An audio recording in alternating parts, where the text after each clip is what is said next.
Hey everyone, my name is Asante Sankofa. My pronouns are they, them, their, it, or my name, and I'm going to be talking to you about intersectionality today. So one of the important reasons why it's important for us to talk about intersectionality, especially with the type of organizations that we're forming today, is really summed up in this great quote by Audre Lorde. There's no such thing as a single issue struggle because we don't live single issue lives.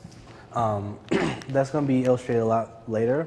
But basically, a lot of the movements that, like the gay and lesbian movement and the trans movement, like a lot of movements that have brought us to this point, have been single issue movements.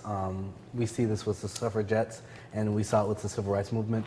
And going into our modern era, we need to recognize that we can't keep on attacking these movements and pretend like we live these single issue lives.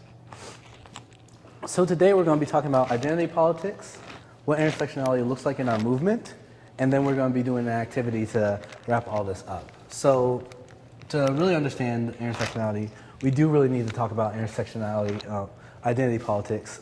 It's not about who you are, it's not what you are, it's actually a mix of both.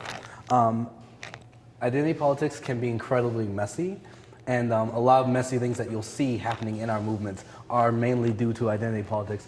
But it is really important that we have a basic understanding about how they work so that we can form intersectional movements. So, identity politics, two parts. You have the identity, and then you have the politics. The identity is who you are as a person, your whole being, everything that you are.